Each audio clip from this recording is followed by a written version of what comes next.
Hey everybody, it's Robin with Creativity RV, and today I'm going to give you a review of 3 different cell phone boosters that I have used to try and enhance my signal. And I'm going to tell you which one I went with and the cool hack that I used to make it even more efficient.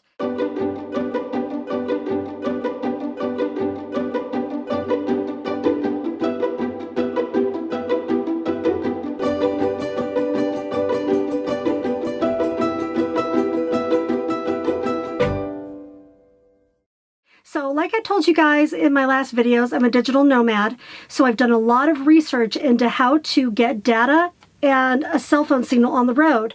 I'm no expert. I'm just a gal trying to make a living out here, and to me, getting the right equipment is important because then I beat my head against the wall a little bit less and can spend more time doing the things that I want to be doing. So what I did is I actually bought 3 different models of cell phone and Wi-Fi booster. Here they are right here. I got the little Drive 4GS, which is meant for a car, and I got the Drive 4GX OTR Truck Edition, and I got the mother of all, WineGuard Connect Wi-Fi and 4G LTE extender. It's kind of like I was using the Goldilocks method, like, you know, too small, too big, just right. And I tested them all out. I did speed tests on all of them. I connected all of them to see what works the best. And let me give you an idea really quick of how they all did work, and so you can decide which one is best for you. So I'll start with the little Drive. This one, as you can see by the box, is really, it's a little rubber antenna that's meant to be put outside on top of your car with a little magnet that is just used to boost your cell signal. I have to tell you, it didn't work at all for me. I know some people liked that a lot, but I really didn't see any difference in signal for my phone. So that one was out right away for me.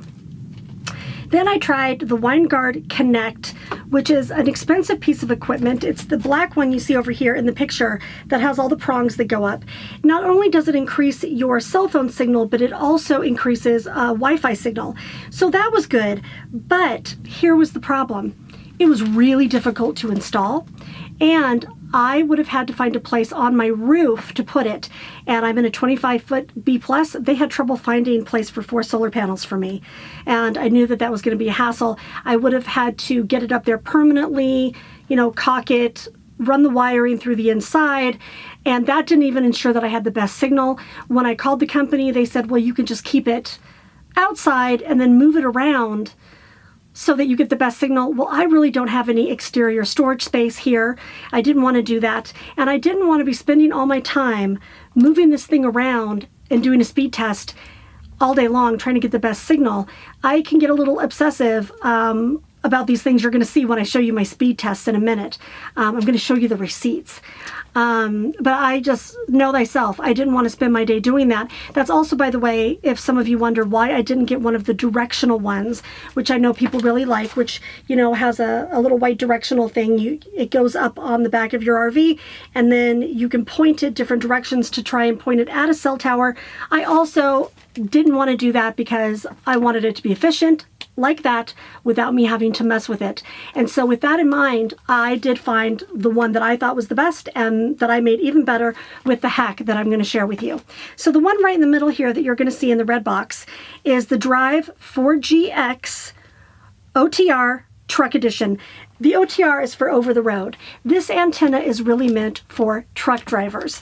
And I'm going to show you in a second. I'm going to go outside and show you how I hack it to make it even more effective.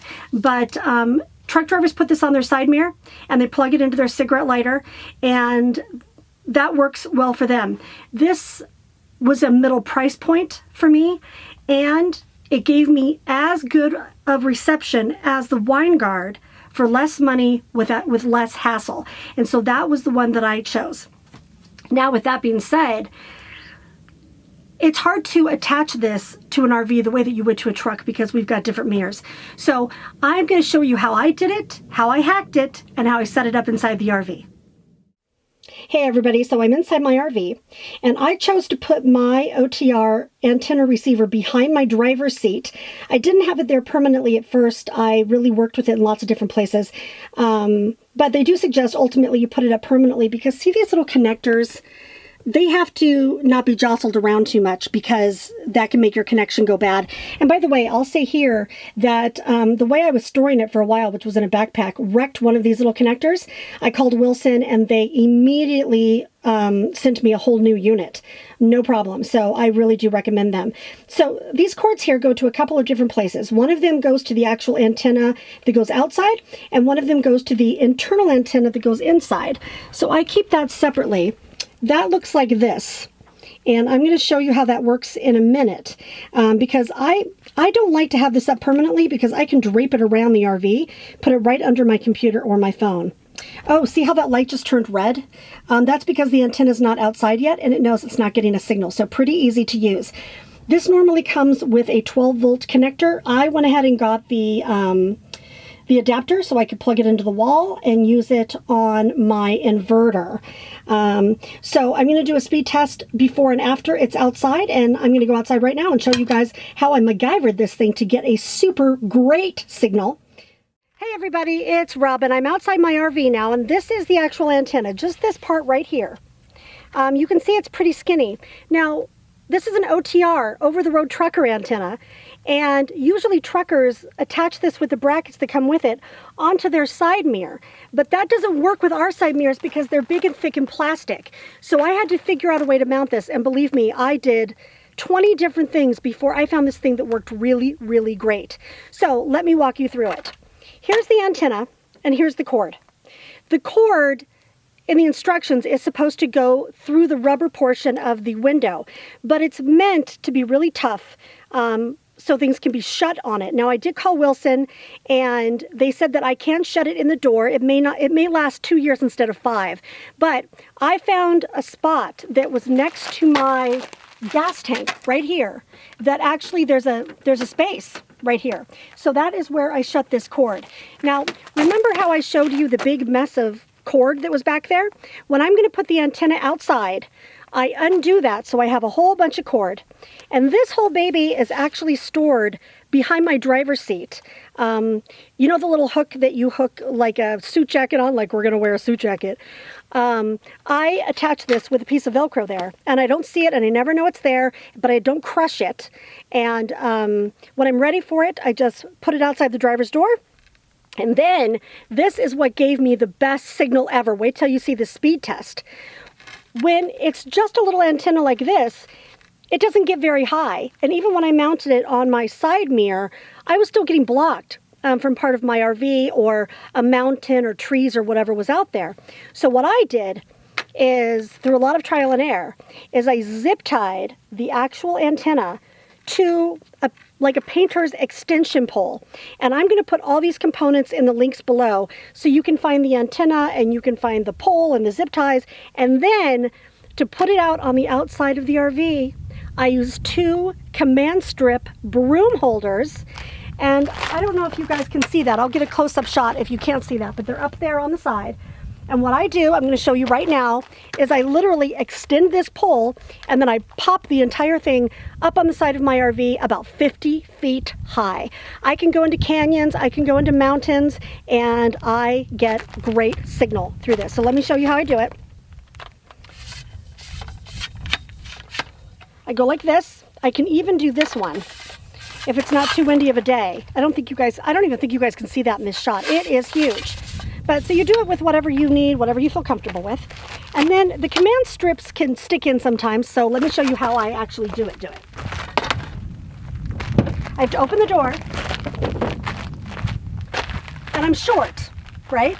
So I get up on the side rail, I make sure that these are out, and then I lift this up, and I pop it in. That easy. So now let me show you how tall this is, and I didn't even extend it all the way. This is what it looks like. Oh, look at that. Oh, it's so tall. My signal gets amazing when I do it this way. Sorry for the jostling, everybody. And let me get a close-up of the command hooks that are holding it. That's it. I've had them up for almost a year. Well, maybe 8 months. And they're not falling off. They've been in snow, they've been in wind, they've been in rain, they've been in heat, and they are still holding strong. Thank you, Command Strips. I love Command Strip everything. But basically, that's how I get my antenna up. I only put it up when I'm parked. But when I go to really remote areas, this gives me a signal. Now let's go ahead and do a speed test. I did one before, which was pretty abysmal, and now let's do one after. I'll show you. So everybody, now I'm going to show you the speed test, which I went back through and looked at my speed tests since November, and it's March now, and I keep a log of them, and it has been really spectacular. So first, let me show you that the speed test that I just did, that I promised you, from when I plugged it in inside the RV to when I put it up outside the RV, it's time stamped. I have to run the antenna off my inverter.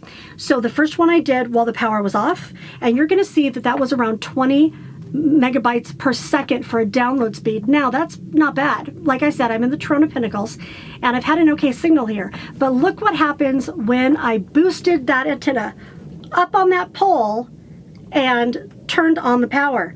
Then I got 60, 65 as a megabyte per second download.